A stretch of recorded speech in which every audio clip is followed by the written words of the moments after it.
On Christmas Eve of 2011, the festive spirit of Nashville, Tennessee was suddenly and violently shattered by the brutal murder of Paul Logan, a 55-year-old businessman known for his generosity and kindness of spirit. And what began as a celebration of the season turned into a chilling tale of deceit, betrayal, and a tangled web of relationships that ultimately led to his untimely death. This story delves into the life and tragic end of Paul Logan and the investigation that uncovered the truth behind his murder. Paul Logan was a very popular and highly respected figure within the Nashville community, and as the owner of a successful real estate company, he'd earned himself a vast fortune through the sale of local properties. He had a reputation as a hard worker and a big spender, but Paul has also built a reputation for helping those in need.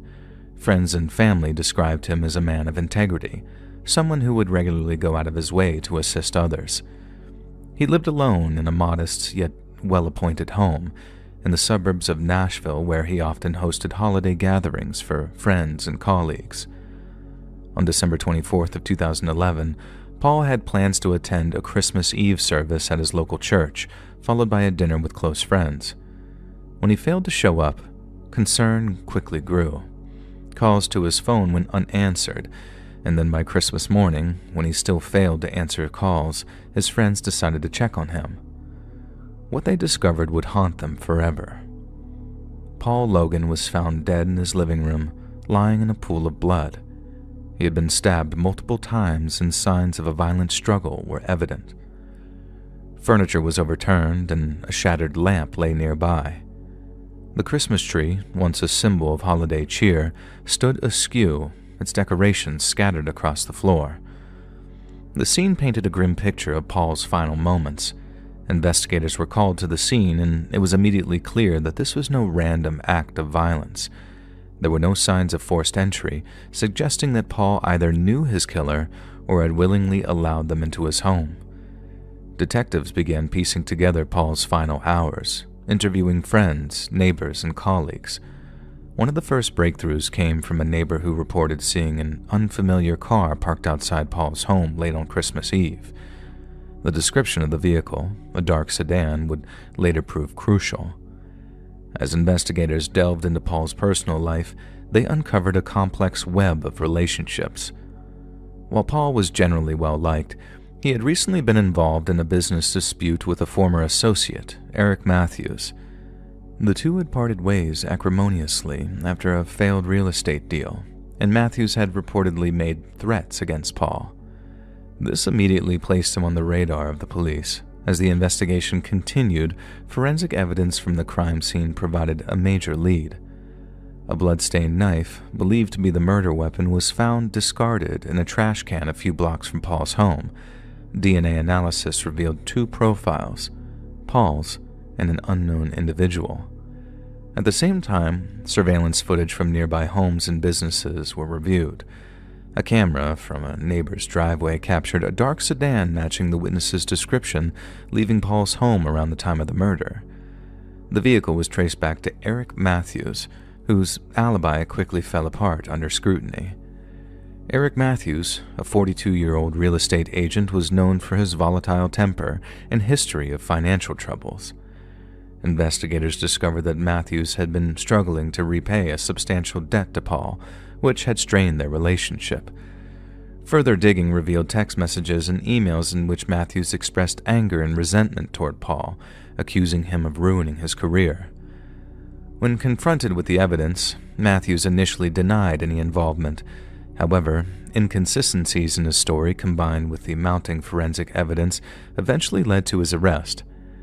During a search of his home, investigators found clothes with traces of Paul's blood, as well as documents indicating his financial desperation. The trial of Eric Matthews began in the fall of 2012 and attracted significant media attention. Prosecutors painted a picture of a man driven by greed and anger, who saw Paul Logan as an obstacle to his success. They argued that Matthews had gone to Paul's home on Christmas Eve under the pretense of reconciliation, only to attack him in a fit of rage when Paul refused to forgive his debts. The defense, however, attempted to cast doubt on the evidence, suggesting that it was circumstantial and that other individuals with motives had not been thoroughly investigated. They also highlighted Matthew's lack of a prior violent history, arguing that it was out of character for him to commit such a heinous act. After weeks of testimony and deliberation, the jury found Eric Matthews guilty of first-degree murder. He was sentenced to life in prison without the possibility of parole. The verdict brought a sense of closure to Paul's family and friends, though the pain of his loss would linger for years to come. Paul Logan's murder serves as a sobering reminder of how easily trust can be betrayed and how the holiday season, a time of joy for many, can also be marred by tragedy. In the wake of his death, Paul's friends and colleagues established a charitable foundation in his name, dedicated to providing housing assistance to those in need. A fitting tribute to a man who devoted his life to helping others. The murder of Paul Logan is a stark example of how personal and financial pressures can spiral out of control, leading to devastating consequences. It's a story that underscores the importance of vigilance, even among those we consider friends and colleagues, and the enduring impact of violence on a community. And though justice was served, the memory of Paul Logan continues to inspire acts of kindness and generosity in Nashville and beyond. His legacy reminds us that, even in the darkest of times, the spirit of compassion and giving can prevail.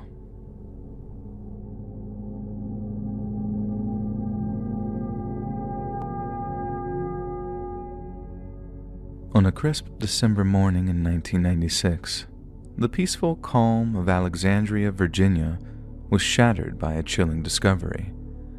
In a small, serene cemetery nestled between the headstones lay the lifeless body of an unidentified woman. She appeared to have passed peacefully, yet the circumstances surrounding her death were anything but ordinary. Beside her, an artificial Christmas tree stood as a silent sentinel, a poignant symbol of the holiday season. To this day, she is remembered as the Christmas Tree Lady. It was December 18th of 1996 when a groundskeeper at the Pleasant Valley Memorial Park in Alexandria came upon the body. She was reclining on a plastic sheet, her head resting on a clear bag filled with shredded green and white Christmas tinsel. Her attire was unremarkable: a blue trench coat, a sweater, and slacks, all neatly arranged. Beside her lay an assortment of peculiar items: a portable cassette player with 2 tapes, a few empty juice bottles, and a small artificial Christmas tree adorned with golden ribbons. Yet the most striking detail was the absence of any outward signs of violence.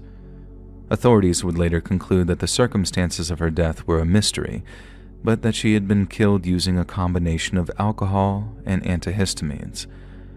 However, this conclusion did little to explain the killer's motivations or the identity of their victim. The Christmas Tree Lady was estimated to be between 50 and 70 years of age. She had graying auburn hair and wore glasses. Her clothing, while unassuming, was clean and suggested a middle-class background. She carried no identification, and her fingerprints were not in any database, leaving investigators with few clues as to who she was. A note was found among her belongings, cryptic in its content but revealing her intent. It read, "Deceased. Prefer no autopsy. Please order cremation with funds provided. Thank you. Jane Doe." Attached to the note was a $50 bill, presumably intended to cover the costs of her cremation. The bizarre request for anonymity, even in death, was chilling, leaving investigators and the public alike to wonder who murdered her and why. The lack of identification and the meticulously planned nature of her death fueled speculation. Why had her killer chosen this particular cemetery? Why had they brought an artificial Christmas tree? And was there a deeper significance to the holiday season in her decision? Some theorize that the victim was a widow, or someone who had recently suffered a personal tragedy. Some speculated that the cemetery itself might hold a connection to a loved one she'd lost, yet searches of the burial records revealed no obvious links. Others suggested that she might have been homeless or estranged from her family, yet her clean and well-maintained appearance seemed to contradict this theory. The presence of the artificial Christmas tree is perhaps the most mysterious aspect of the case. It seemed deliberately placed, standing as a stark reminder of the season of joy and togetherness. Some have speculated that the tree was a symbolic gesture, representing a longing for connection during a time of year when loneliness can be particularly acute. Others believe it was an attempt to mock the very nature of the holiday season. Authorities pursued every lead they could find, though there were precious few. Local and national databases yielded no matches for her fingerprints. Her dental records provided no answers. Investigators released sketches and details of the case to the public, hoping someone might recognize her, but no one came forward. The cassette tapes found at the scene contained recordings of classical and religious music, further deepening the sense of mystery. Nearly 3 decades later, the identity of the Christmas tree lady remains unknown. Her story has become a poignant reminder of the hidden struggles many face, particularly during the holidays, when the lonely and vulnerable can be isolated and targeted during the coldest and darkest times of the year. True crime enthusiasts and amateur sleuths have kept their memory alive, discussing her case in forums and podcasts. Advances in forensic technology such as genetic genealogy offer hope that one day her identity might be uncovered. Until then, the Christmas tree lady stands as a haunting symbol of an unsolved mystery, her story etched into the annals of true crime lore. The years since her death, the Christmas tree lady has touched the hearts of many who have learned of her story. As investigators and the public continue to ponder her identity and the meaning behind her final acts, her legacy endures, wrapped in the enduring mystery of a story untold.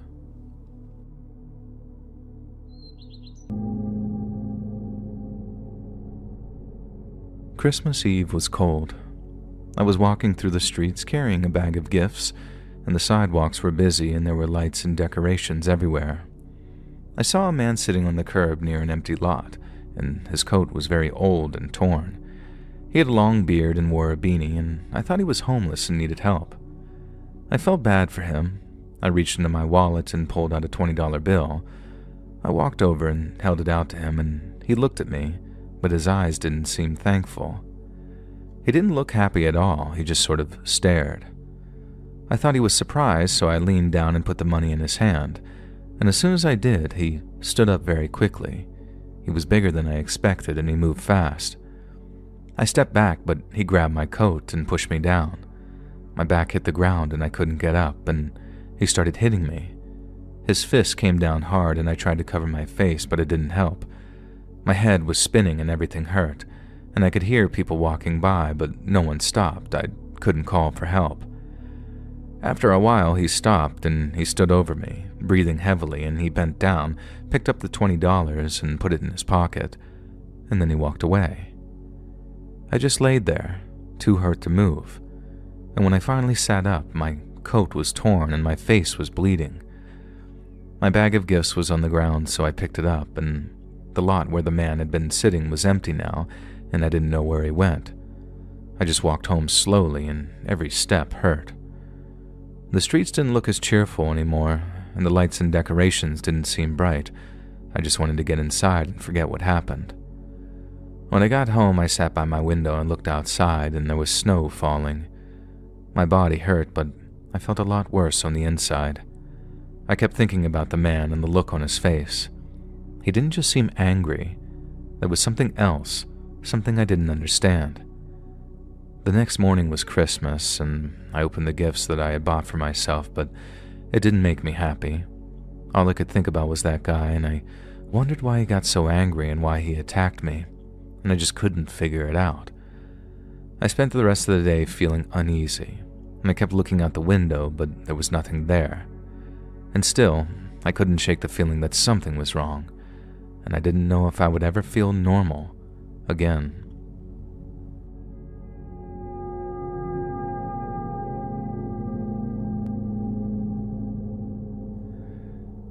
It was a Monday, exactly 1 week before Christmas, when I arrived home from work to find a package on my family's front porch. I was in my final year of high school, and I'd landed myself a holiday job so I could buy gifts. But since I was on the early shift and finished around 2 or 2:30, I used to get home way earlier than my mom and dad when it was still light outside. It was addressed to my dad, around the size of a shoebox, and had "Handle with care" written on the plain brown wrapping paper. It didn't look like a Christmas gift, but since it was that time of the year, I figured that's what it was. I carefully picked it up and immediately noticed that it felt much heavier than it looked. I remember thinking, okay, whatever's inside must have been expensive, because the weight of it, coupled with the "Handle with care" thing, that made me think that it was some dishware, maybe even a car stereo, kind of thing that he was into. Carefully, I set it down on the kitchen table, trying to figure out who it might be from. My dad didn't have many friends, and he spent most of his time at work, so I figured it was either from a client or someone from his small circle of friends. I didn't put too much thought into it, though, because all would be revealed come Christmas when he opened it. At least, that's what I thought. Mom came home a few hours later, then Dad was the last to get home at around 6 that evening. We showed him the package the second that he'd stepped in the kitchen, then after making coffee and asking us about our days, Dad took the package up to his office. Mom told him that he should wait till Christmas before opening it, but Dad was right when he said nothing on the package marked it out as a gift, and the wrapping paper was plain and there wasn't any sort of "Merry Christmas" written on the tag. The only distinctive marking it had was my dad's name, so he figured it was something to do with work and wouldn't be particularly exciting. The last thing my mom said to him was something like, "Well, if it's edible, at least share some with us." And he said he would, and then he walked out of the kitchen. Seconds after my dad carried the package up to his office, I finished my coffee, put the cup in the sink, and then walked into the family room and flopped down on the couch in front of the TV. I was flicking through the channels when I called out to my mom asking what time dinner was going to be ready. I didn't get to finish that sentence, though. I was midway through when we both heard this very tremendous bang coming from upstairs, and we met each other in the hallway. Mom and myself, I mean, and then ran upstairs to see what the hell made that noise. Mom made it to the door of my dad's office first, and when she opened it, I didn't see what was inside. I just sort of smelled this burning of chemicals before Mom started to scream. And what happened next was kind of a blur. I remember looking into the office and seeing my father, but then immediately slamming the door closed again because he wasn't him anymore. It was a complete mess in there. Pieces of him were everywhere, and I knew he was dead. There was no bringing him back, and there was so much blood and bits of body everywhere that my gut reaction was to just not want to see him. My priority was Mom, and it kind of amazes me how I figured all that out in a fraction of a second, totally wordlessly. She saw what she saw and screamed, like you might expect any regular person to do when they see their life partner blown apart in front of them. But with me, it was like a shutdown. Emotionally, I mean, so I could deal with the fact that my mom was having a complete nervous breakdown right before my eyes. I mean, given what she'd seen, what we'd just seen, there was no telling what she was going to do. The only thing I could get her to focus on was calling 911, so that's what we did. But then, she told the 911 operator what had happened, and then that sent her into a spiral again. She wailed and cried and passed the phone over to me, and I had to leave the room just to be able to focus on what was coming out of my mouth. It was terrible. Without a doubt, the single worst thing I've ever experienced, and I know for a fact that I'll never get over it. But that's not because it was so sudden or violent. It's because even all these years later, we have no idea who sent that package or why. The only clue I got is how people at his job acted in the time after his funeral. Dad worked for some import or export company that operated out of Los Angeles and San Diego. He made them a lot of money, and he was paid handsomely for his services. The company was amazing in the initial aftermath of his death. They paid all of his funeral costs, made sure the life insurance and pension money came through, and even offered to pay for me and my mom to head off on a vacation to Hawaii for about a month, though we didn't accept that offer. And when it came time for me to try and find out what Dad actually did for them, as in what his job was, they completely shut down and started stonewalling us. They basically said that they were more than happy to assist with any further financial costs in relation to Dad's murder, but when it came time to finding out so much as a scrap of information about how he actually made them their money, that was against company policy. They promised that they'd work hand in hand with the cops should they reach out to talk to them, but then, according to those very same cops, the company only did the bare minimum that they were legally required to do, and then their lips were sealed. As one cop put it, they went out of their way to ensure that we only had a vague job title and description in the form of product acquisition, and very little else. We didn't know what his day-to-day looked like. We didn't know the names of the people he worked with, and when it came to the possibility of Dad making any enemies through his job, his bosses and coworkers were less than helpful. It made no sense to us at the time. How could they be so helpful and not get in trouble with the law for, I don't know, obstruction of justice or something like that? Well, they had lawyers, a lot of them, who helped them stay well within the legal guidelines, while at the same time keeping us and the cops almost completely in the dark. We had no idea who had sent that bomb, no idea why they'd wanted to kill my father, and no idea how the hell they'd managed to make the whole thing completely untraceable. The only thing the cops could think of was that whoever built that bomb and delivered it to our house had been hired as a professional to do a job. In other words, my dad was killed by a corporate hitman. They never found the guy that did it, and we never found if anyone paid to have him killed, and if so, who. The pain has gotten easier over the years, and Mom definitely still struggles with it from time to time, but in terms of being able to function as a family, things have gotten a lot better. The only thing I've struggled with is the resentment that I feel towards the people he worked with, the people who abandoned us when we needed them most, and the people I'm pretty sure have intimate knowledge of the circumstances in which my dad was murdered. I've had 2 different therapists tell me that, if I let it, my resentment will be the thing that destroys me. But I disagree. I think the only people who will really suffer if I let that happen are the people who know what happened to my dad.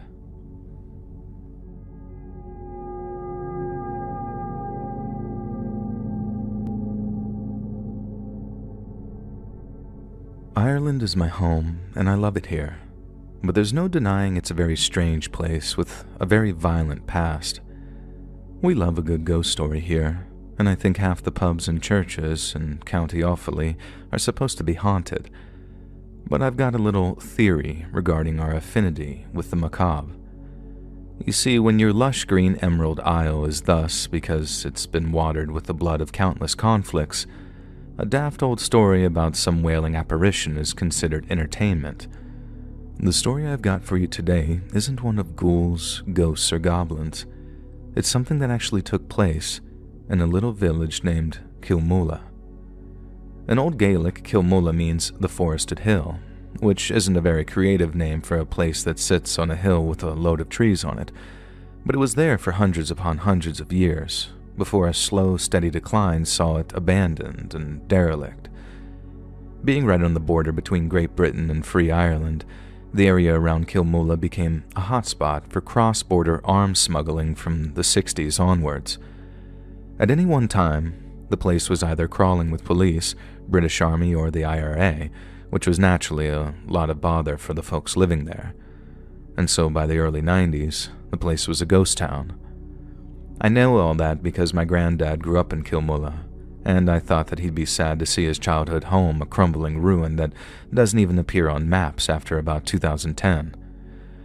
But he once told me that Kilmula becoming a derelict was the best thing to ever happen to it. He said it was a terrible place where terrible things happened, and he was glad his family moved away when they did. I was in my late 20s when he told me that, and it stunned the rest of my family as much as it did me. We'd always assumed that he'd had quite a happy childhood, but it turned out our granddad had never really talked about growing up in Kilmula. He'd mentioned old school friends here and there. He'd often spoken of his family too, but he'd stayed relatively quiet about his place of birth. So much so that when he did finally tell us about it, we could barely believe our ears. According to Granddad, Kilmula was, for want of a better word, cursed. He was deadly serious when he said it was a place where terrible things happened, and nearly one Christmas evening, once we'd all settled after dinner, he told us a story that I'll never forget. According to Granddad, Kilmula had been the site of many a massacre, even before 3/4 of the village was slaughtered by Cromwell's army back in the 17th century. But it was the events following Kilmula's reconstruction that gave the village its reputation. There were all kinds of strange deaths and disappearances. People went mad or developed strange illnesses. But without a shadow of a doubt, the worst thing that happened during Grandpa's childhood happened during Joseph Flaherty's Christmas shindig. The Flaherty family owned a small farm on the opposite side of the River Blackwater, and on it, they had a farmhouse, a few fields, and a whiskey distillery. They weren't exactly a wealthy family by any stretch of the imagination, but they had a few friends and employees, and they liked to throw a little shindig every Christmas to say thank you for everyone's love and hard work. As you can imagine, the presence of a distillery on the land made the Flaherty's shindigs very popular affairs, and none were so popular as their Christmas get-together. Year after year, they threw the best party in the whole of County Monaghan, until one year in the early 30s, when the Flaherty family threw their final shindig. As November rolled over into December, and festive feeling began to spread among the townsfolk, people began to look forward to the annual Christmas shindig. But then, one night, someone pinned a note to the Flaherty's door, and roughly speaking, this is what it said. "Your irreverence for the holy season has gone on long enough. Proceed, and there will be consequences." The note was evidently referring to the Christmas shindig, which, given the abundance of whiskey on the premises, were always rowdy affairs where music was played long into the night. But the note wasn't signed, and nor did they specify what those consequences might be. Furious inquiries were made, with the family patriarch Joseph demanding to know who'd pinned the note to their door.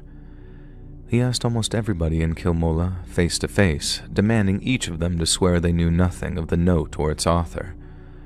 Most people were horrified and told Joseph that not only had it not been them that left the note, but he'd be the first person they told if they found out. Convinced it was merely a lone killjoy hoping to ruin his fun, old Joe Flaherty went ahead with planning his shindig. In fact, one might say in typical Irish fashion, he redoubled his efforts as a show of defiance. He organized for a full band to travel down from Monaghan town, promised a festive feast that outdid anything that had come before, and according to Grandad, was even rumored to have purchased a few bottles of the finest French champagne from a purveyor in Dublin. As the weeks went by, and the date of the shindig approached, Grandad remembered people getting more and more excited with each passing day. People had to work very hard back then to maintain what little they had, so the idea of being able to let their hair down and dance away their worries was obviously of massive appeal, and it appealed to a hell of a lot of people too. Usually the Flaherty family extended invitations to friends, families, and employees, but that year they told their employees to bring their friends and their friends' friends and just about anyone who'd fancied a good old-fashioned piss-up. And then before long, half of County Monaghan was expecting the night of their lives in the old Flaherty house, but not Grandad. He said the Flaherty's Christmas shindigs were no place for a child.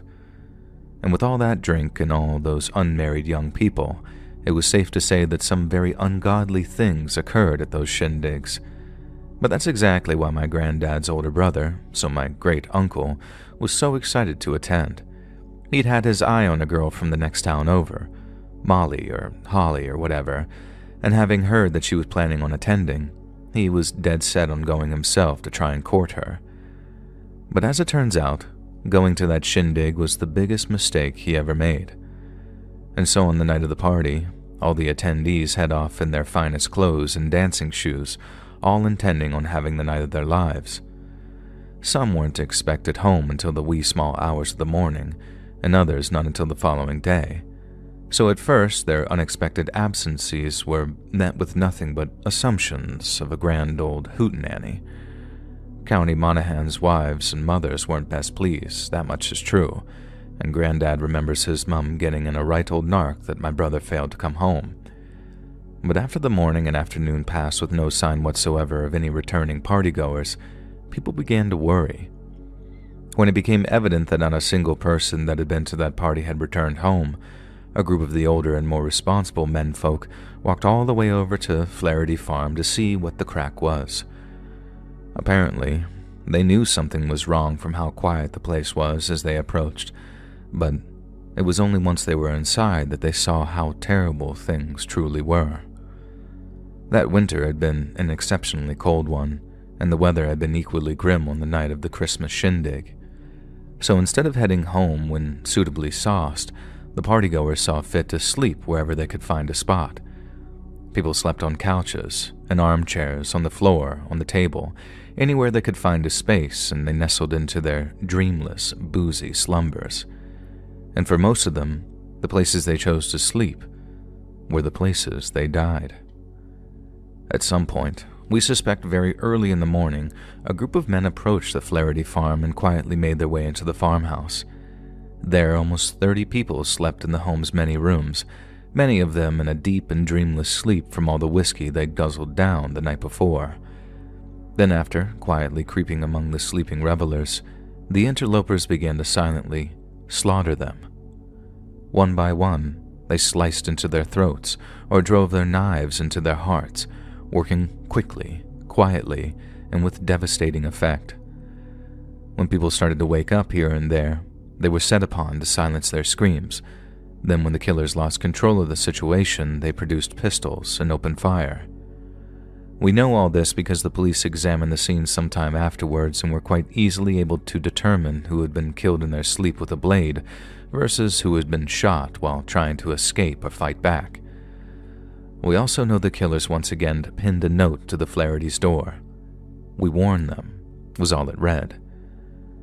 Granddad said that almost every family in County Monaghan lost a loved one on that morning, and what followed became known as the Black Christmas of 1943. What should have been a season of joy and goodwill became a season of mourning and funerals, and an awful lot of police officers had to work over Christmas when they'd otherwise thought they'd be free to enjoy their goose and their Christmas pudding with family. And the people who committed the act of mass murder were never found. The police believed they'd found the boot prints of 3 men leading off in the direction of the nearby river, but it's there that the trail ran cold, quite literally, as the river was so cold it was close to freezing over. The police suspected the killers had waded down the river in order to avoid leaving tracks, as it was too shallow in many parts to effectively row a boat.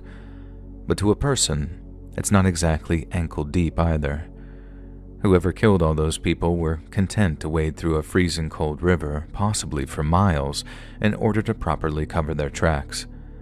Granddad said that made some people think the killers were not human, but to me, that just shows how psychopathically determined they were to avoid punishment. The police searched high and low for them, questioned every priest in County Monaghan to see if they knew anyone who might be capable of such a thing, but not a soul could help them. My great-uncle had been one of those murdered at the party, supposedly being one of the last to die while trying to fight back against his killers. Granddad said that gave him consolation, but their mother was distraught. He could have died in his sleep, at peace and unaware, but instead, her son died terrified at the hands of killers who never saw justice for their crimes. The grief of losing their son was partly why the family moved away to begin with. But like Granddad said, there was other stuff going on around Kilmoola that he called unnatural. He died before telling us any more detailed stories about the bad things which happened to his old hometown, which, to me, both is and isn't a shame. I'd have loved to have learned more about it, but at the same time, I'm glad he didn't have to go picking at old wounds.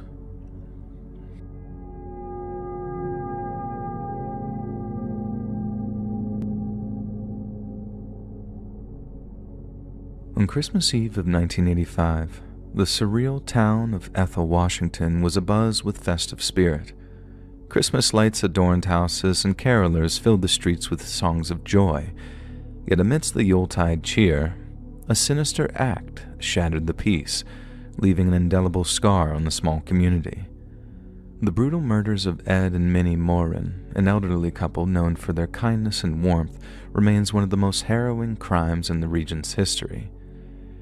81-year-old Ed Morin and his wife of 83 years old, Minnie, were lifelong residents of Lewis County, Washington.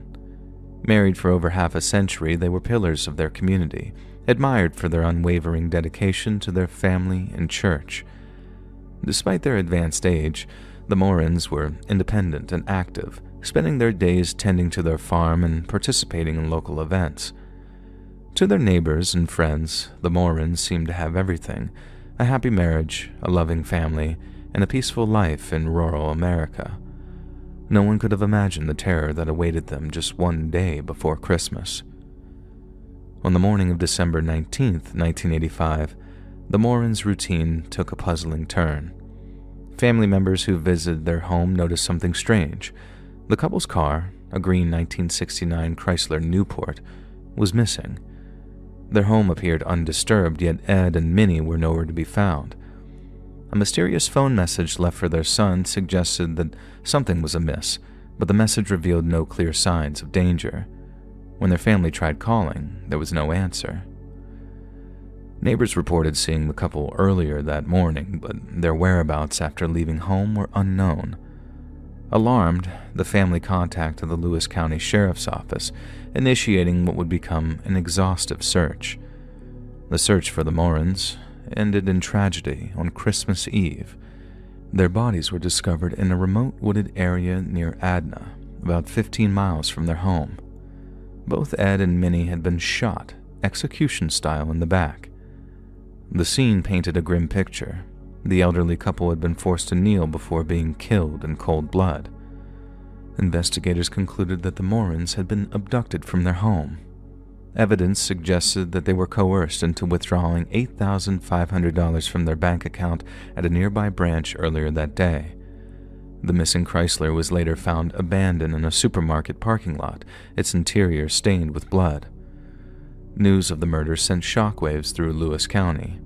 Ethel, a close-knit community, struggled to come to terms with the violent crime.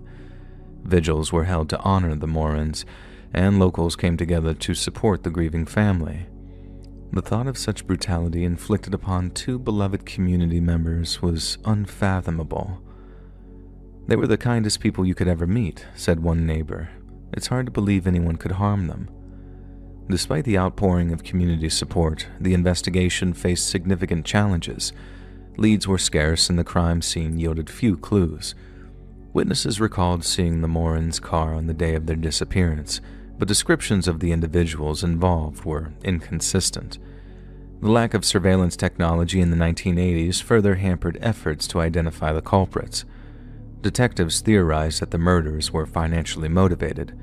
The forced withdrawal of $8,500 indicated that the perpetrators saw the Morins as an easy target.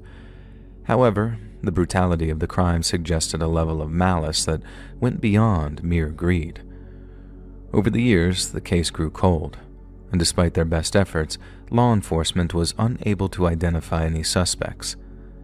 The Morins' family continued to advocate for justice, refusing to let the memory of Ed and Minnie fade away. And eventually in 2012, nearly 3 decades after the murders, the case took a dramatic turn. Advances in forensic technology and renewed investigative efforts led to the arrest of Rick Rife, a former resident of Lewis County who had long been suspected of involvement. Rife and his now deceased brother John Rife were believed to have targeted the Morins for their perceived wealth. The breakthrough came after witnesses came forward with new information, corroborating earlier suspicions about the Rife brothers' involvement. Additionally, investigators uncovered evidence linking Rick Rife to the crime, including testimony from individuals who had heard him boast about the murders. Rick Rife's trial in 2013 captivated the community. Prosecutors argued that Rife and his brother had abducted the Morins, forced them to withdraw money, and then executed them to eliminate witnesses. They presented testimony from over 100 witnesses, painting a chilling portrait of the events leading up to the murders. Rife's defense maintained his innocence, arguing that the evidence was circumstantial and that the case relied heavily on witness testimony from decades prior. However, the jury found the prosecution's case compelling, and after weeks of deliberation, Rick Rife was convicted of first-degree murder, robbery, kidnapping, and burglary, and he was sentenced to life in prison without the possibility of parole. For the Morin family, Rick Rife's conviction brought a sense of closure, but not peace. "It doesn't bring them back," said one family member, "but at least we know who did this and they're being held accountable." The case remains a stark reminder of the darkness that can lurk beneath the surface of seemingly idyllic communities. And to this day, the murders of Ed and Minnie Morin served as a cautionary tale of the fragility of safety and the resilience of those left behind. Nearly 40 years after their tragic deaths, Eddie and Minnie Morin are remembered not for the horror they endured, but for the lives they lived. Their legacy endures through their family and the community that contributes to honor their memory. Each Christmas, a wreath is laid at their gravesite, a symbol of the love and respect they inspired. While the wounds of their loss may never fully heal, the Morin story underscores the importance of seeking justice, no matter how long it takes. Their lives, though cruelly cut short, remain a testament to the power of kindness and the enduring strength of a community united in the face of tragedy.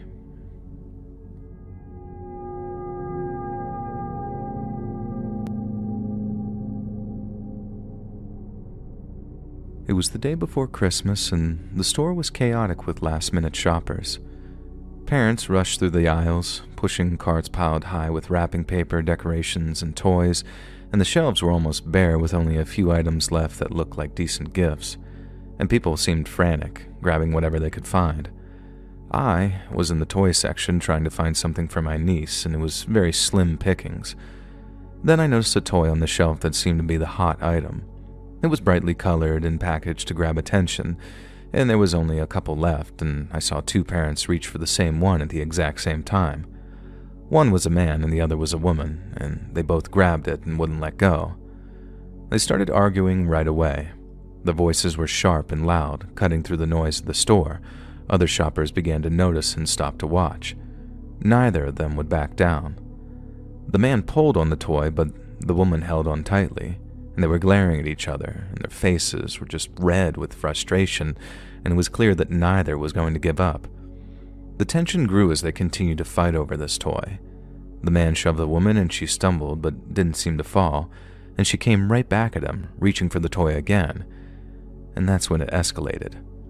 The man leaned in and bit her arm, hard. She screamed, and I saw blood starting to rush down her arm from where his teeth had broken the skin. People nearby gasped and backed away. Some tried to step in, but the man was still holding onto the toy, his grip seemingly unrelenting, and the woman clutched her arm, wincing in pain, but she didn't let go of the toy either. Store employees came running, and somewhere in the background I could hear the faint sound of sirens getting closer. And eventually the man dropped the toy onto the floor. He looked around. His chest was just heaving as he tried to catch his breath, and then he turned and started walking away, like nothing had happened at all. The woman was still holding her arm, and she bent down and picked up the toy, and she seemed to clung to it like it was the most important thing in the world. The police arrived shortly after, and they spoke to both of those people, and the man was taken away. The woman was given first aid for the bite, and she looked shaken and pale but refused to let go of that toy. The crowd that gathered slowly dispersed, and the store fell quiet again. People whispered as they walked away, avoiding that section of the store, and I left the store without buying anything. My hands were empty, but my mind was full of many questions. How could something like that, like a toy, lead to such violence? And as I walked to my car, I kept thinking about the child who would receive that toy. Would they ever even really know what their mom went through to get it? I hoped they wouldn't, but I couldn't shake the uneasy feeling that the whole scene had left behind.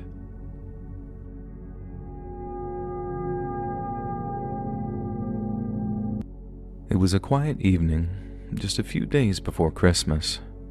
I was alone in my flat, enjoying my first evening of Christmas leave with my dog, Max, who was curled up at the foot of my couch.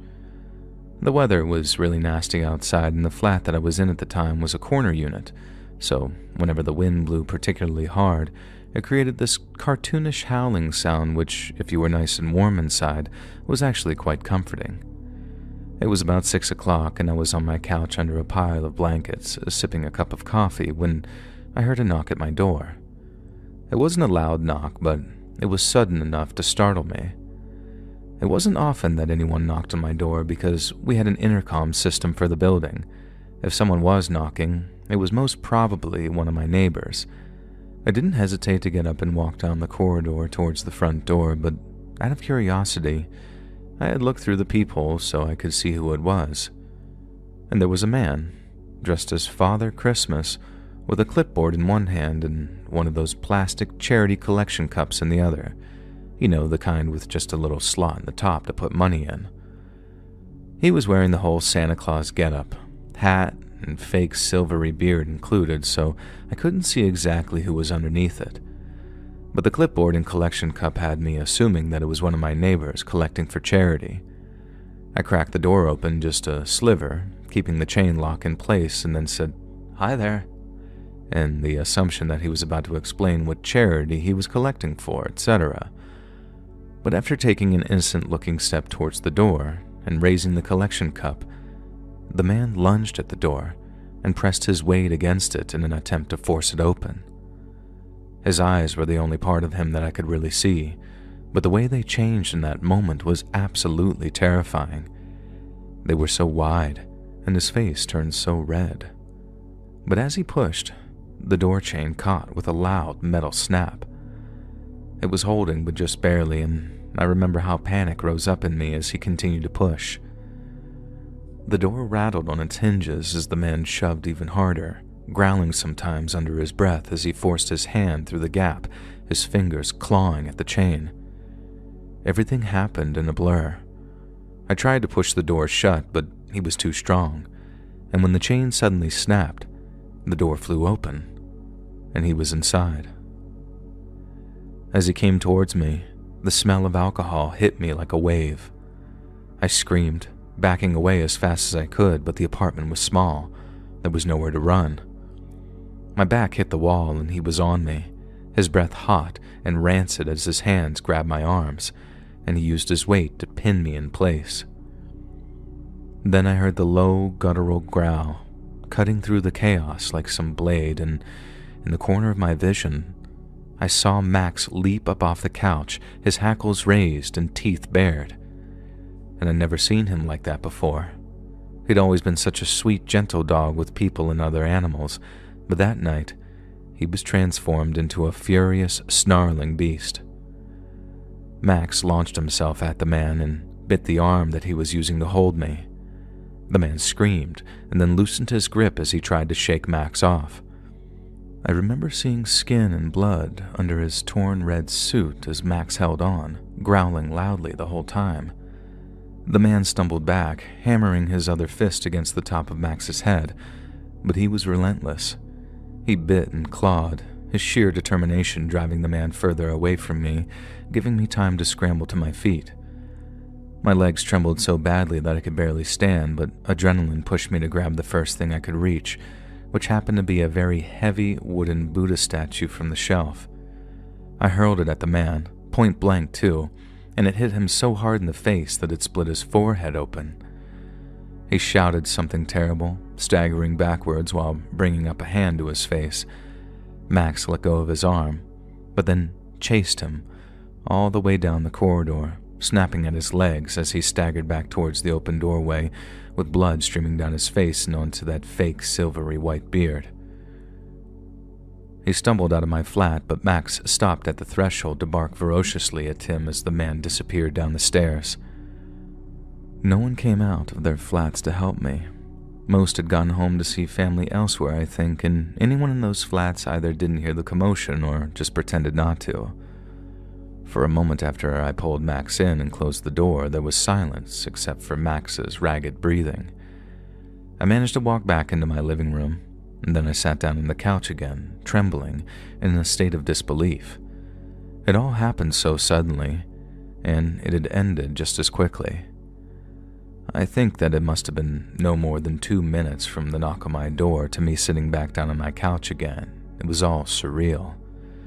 Max trotted over to me, his tail wagging slightly as he looked up at me with this sort of "I did a good job" look. And I wrapped my arms around him, burying my face in his fur, and I started to cry.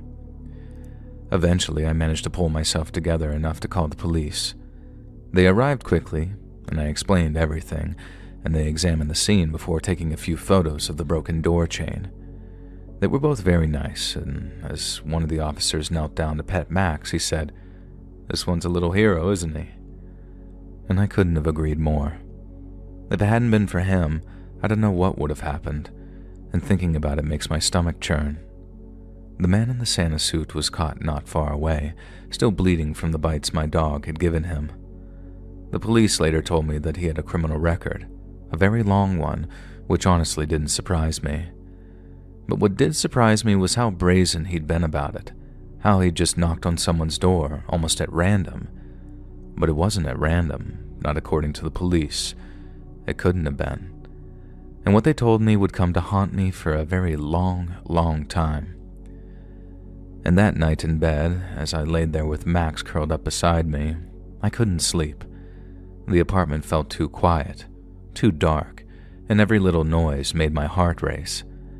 But whenever the fear threatened to overwhelm me, I reached out and rested my hand on Max's back, feeling the steady rise and fall of his breathing.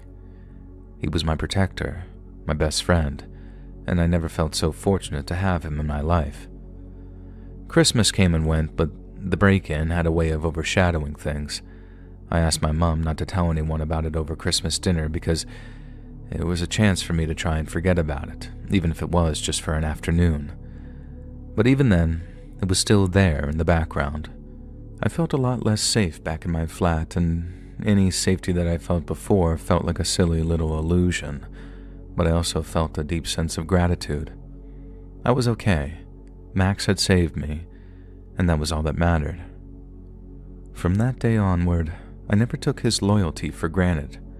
I gave him extra treats, took him on extra long walks, and gave him all the love I could possibly give. He had been there for me when I needed him most, and I would spend the rest of my life repaying that debt.